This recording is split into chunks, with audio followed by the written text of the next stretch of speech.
රයන්ගේ පෙදෙසට නෙත් බර කරගෙනම කෙමෙන් උත්සව ශාලාවට අඩි තබන චෙනායා දුටුවේ ඈත සිටම තමා දෙසට වේගයෙන් අඩි තබන රුවකි. ඇගේ දිනෙත් කඳුලින් තෙත්වීමට ගියේ ක්ෂණිකවයි. අනේ දේවිකා ආන්ටි දැන්ද ආවේ? ඔව් මැනික මම මේ ඇවිත් ඔයාලගේ අම්මත් එක්ක කතාවක හිටියේ. කොහොමද දෝ? පේන්න හිටියෙත් නෑනේ. අද දෝනි හරිම ලස්සනයිනේ. ෂෙනායාගේ තෑස් නම් සභාව පුරාම යම් රුවක් සෙව්වේ ඈටත් නොදැනුවයි. ඒක නෙවේ ආන්ටි. ෂෙහාන් ආවේ නැද්ද? අනේ ඒ දෙන්නටම එන්න බැරි වුණානේ දෝ. ලොකු පුතා ඊයේ ඉඳන් පිස්සු නටනවා දෝ කවදාවත්ම නැතුව. බීලා කෙලින් ඉන්නවත් බෑ. ඒකයි ෂෙහානුත් නතර වුණේ. ඒ ඇයි ආන්ටි ඒ?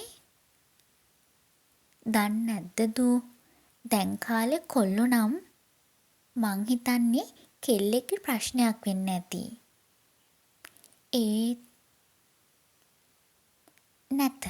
ෂෙනායාට තම හඬ අවදි කිරීමට නොහැකි වූයේ තම මවගේ පැමිණීම නිසායි.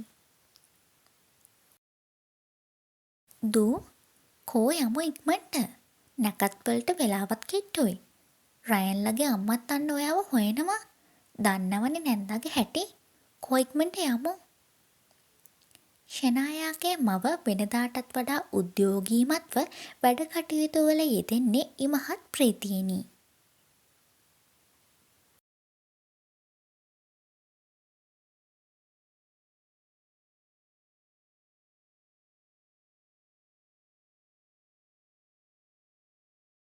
රෙජිස්ට්‍රේෂන් එකට වෙලාව හරි.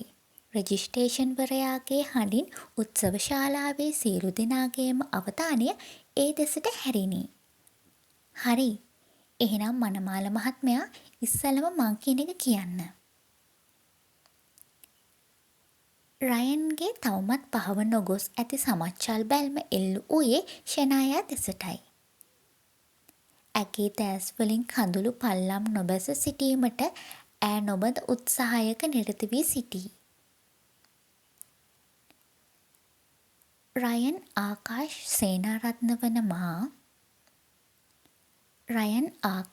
සේනාරත්න වන මා මෙහි සිටින ෂෙනායා වික්‍රමසිංහ යන අයව මාගේ නීත්‍යානුකූල භාර්යාව ලෙසට මෙහි සිටින සියල්ලන්ම ඉදිරියේ භාරගන්නා බවට දිවුරා පොරොන්දු වෙමි.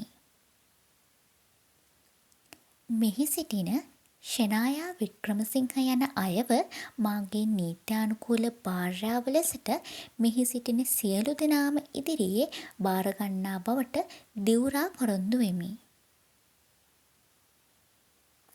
හරි. දැන් මනමාල මහත්මිය කියන්න. ෂෙනායා වික්‍රමසිංහ වන මා මෙහි සිටින රයන් ආකාශ් සේනාරත්න වන අයව මාගේ නීත්‍යානුකූලව ස්වාමිපුරුෂයා ලෙසට මෙහි සිටින සියලුම දෙනා ඉදිරියේ භාරගන්නා බවට දිවුරා පොරොන්දු වෙමි. ෂෙනායා වික්‍රමසිංහ වන මා ඇගේ හඬ ඈ මුව තුළටම ගොළු වී ඇත. කෙතරම් උත්සාහ කළද ඈ දෑස් වලින් කඳුළු බිඳු වාන් දමයි. සියල්ලන් අයගෙම දෑස් ඈ මතටම ඇඳී ඇත. රයන්ගේ කෝපාන්විත දෑස් ඇගේ මුවට වැටී තිබුණද ඔහුට මේ මොහොතේ කළ හැක්කක් නොමැත.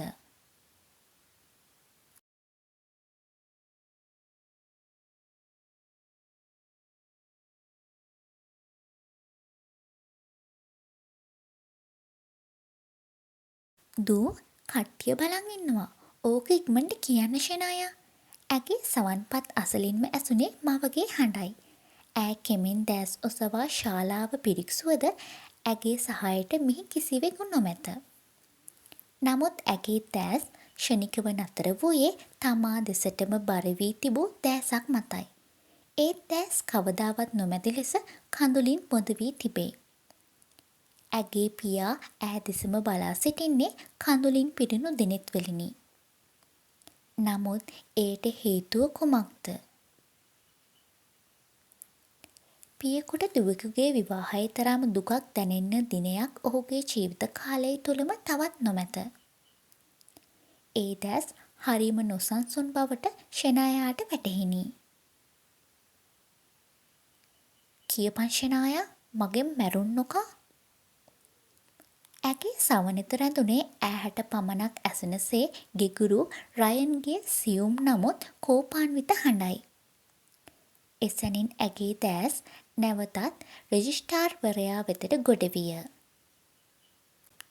ෂෙනායා වික්‍රමසිංහ වන මා මෙහි සිටින රයන් ආකාශ් සේනාරත්න වන අයව මාගේ නීත්‍යානුකූල ස්වාමිපුරුෂයා ලෙසට මෙහි සිටින සියලු දෙනාම ඉදිරියේ භාරගන්නා බවට දිවුරා පොරොන්දු වෙමි. හරි, එහෙනම් අපි අත්සන් කරමු. කවුරුත්ම කසාදෙට විරුද්ධ නෑ නේද? රයන්ගේ මුහුණේ ඇඳුනේ සමච්චල් සිනහවකි. හඬ අවදි කරනවා නම් ෂෙනායාට ඇති එකම අවස්ථාව මෙයයි. නමුත් ඇගේ හඬ ඈ මුව තුළටම ගොළු වී ඇත. ඈ දෑස් වලින් තවමත් නොනවත්වා කඳුළු හෙලයි. සියල්ලන්ගේම අදහස ඒ සතුටු කඳුළු බව වුවද ඈ පමණක් එහි සැබෑ අරුත දැන උන්නාය. කවුරුත් විරුද්ධ නෑනේ. එහෙනම් අපි සයින් කරමු. නෑ, මං විරුද්ධයි. සියල්ලන්ගේම දෑස් විසල් වූයේ ඒ හඬ අවදි කළ පුද්ගලයා දැකීමෙනි.